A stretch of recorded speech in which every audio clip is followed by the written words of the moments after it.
శ్రీమాత్రే నమః. శ్రావణ మాసం వస్తుంది. అందరూ ఎంతగానో ఎదురు చూసేటటువంటి మాసం. ముఖ్యంగా మహిళలు.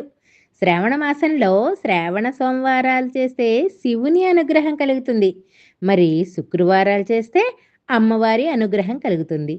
సౌభాగ్యము, లక్ష్మీ కటాక్షము కూడా. శ్రావణంలో ప్రతి శుక్రవారము, మంగళవారము ప్రధానమైనవే. మరి రెండవ వారమైతే వరలక్ష్మి వ్రతం చేసుకుంటారు. కుదరని వారు మిగిలిన వారాల్లో ఏ వారమైనా చేసుకోవచ్చు. ఇక మంగళగౌరి వ్రతం కూడా ఎంతో భక్తి శ్రద్ధలతో నియమనిష్టలతో చేస్తారు. ఈ మాసంలో ప్రతి శుక్రవారం కూడా అమ్మవారిని ఎంతో చక్కగా ఎవ్వరికి తోచిన విధంగా వారు అలంకరించుకొని పూజిస్తారు. ముత్తైదువులను ఇంటికి పిలిచి శనగల వాయనం తాంబూలంగా ఇస్తారు. ఈ పూజకు అమ్మవారి రూపు కానీ, విగ్రహం కానీ లేదని బాధపడనవసరం లేదు. అమ్మవారి పాదాలుంటే చాలు. అమ్మవారి పాదాలను ఎలా తయారు చేసుకోవాలో తెలుసుకుందాం. మరి ఆ పూజ అయిన తర్వాత ఆ పాదాలను ఏం చేయాలో కూడా తెలుసుకుందాం. మరి అమ్మవారి పాదాలను చేసుకోవడానికి ఏమేం కావాలో చూద్దాం. ఒక పెద్ద ఇత్తడి పళ్ళెము, పసుపు, కుంకుమ, పువ్వులు, లేసు, అమ్మవారి ముఖము, ఆభరణాలు కావలసి ఉంటాయండి. మొదటగా అమ్మవారికి నమస్కరించుకొని శ్రీమాత్రే నమః అంటూ ప్రారంభం చెయ్యాలి.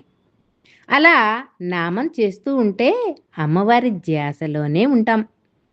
ముందుగా కొంచెం ప్లేట్లో పసుపు తీసుకొని నీరు పోసుకొని ముద్దగా కలుపుకొని 2 పెద్ద పెద్ద ముద్దలుగా చేసుకుంటాం. మనకు ఏ విధమైనటువంటి సైజులో కావాలంటే ఆ సైజులో చేసుకోవచ్చు. మరీ చిన్నవిగా చేసుకోవచ్చు, కొంచెం పెద్దవిగా చేసుకోవచ్చు, మధ్యస్థంగా కూడా ఉండవచ్చు. ఒక్కొక్క ముద్దను పాదం ఆకారంలో ప్లేట్లో పెట్టుకొని మలుచుకోవాలి. ఈ ప్లేట్లో పెట్టేటప్పుడు ప్లేట్లో పైన తమలపాకులు వేసుకోవచ్చు. లేదు అంటే డైరెక్ట్‌గా అదే విధంగా పెట్టుకోవచ్చు. సూదిని కానీ, సాంబ్రాణి కడ్డి వెనక భాగపు పుల్లను కానీ తీసుకొని వేళ్ళ మాదిరిగా గీసుకోవాలి. వేళ్ళ ఆకారం వచ్చేస్తుంది. ఆ తర్వాత 2 పసుపు ముద్దల్ని గుండ్రంగా చేసుకొని పాదానికి మడెమ పై భాగంలో పెట్టుకోవాలి. వీడియోలో చూపిస్తున్నట్లుగా. ఇప్పుడు పాదం ఆకారం వచ్చింది కదా! వీటికి కుంకుమలో నీరు పోసి కలిపి ఇయర్ బడ్ కానీ, ఒక పుల్లకు దూదిని చుట్టి కానీ పాదాలకు పారాణిగా పెట్టుకోవాలి. మన దగ్గర లేసులేమైనా ఉంటే కాలికి సరిపడా ముక్కను కట్ చేసుకొని కాళ్లకు పట్టీలుగా అంటే గజ్జెలుగా తర్వాత మెట్టెలుగా పెట్టుకోవాలి. ఇదంతా కూడా పసుపు డ్రై అవ్వక మునుపే పెట్టుకోవాలి తడిగా ఉన్నప్పుడే. ఇలా పాదాల అలంకరణ పూర్తయింది. మా దగ్గర అమ్మవారి ముఖం ఉన్నది. ఆ ముఖాన్ని కూడా చక్కగా అలంకరించుకోవాలనే ఉద్దేశంతో బియ్యపిండిని నీరు పోసి కలిపి ముద్దగా చేసుకొని ఆ ముద్దకు అమ్మవారి ముఖాన్ని పెట్టుకున్నాం. ఆ తర్వాత అమ్మవారి ముఖానికి పాపిడి బొట్టు, లోలాకులు, కంఠాభరణము, నాసికాభరణము పెట్టుకొని చక్కగా అలంకారం చేసుకొని ఆ పాదాల చుట్టూ అమ్మవారి ముఖానికి కూడా చక్కగా పూలతో అలంకారం చేసుకున్నాం.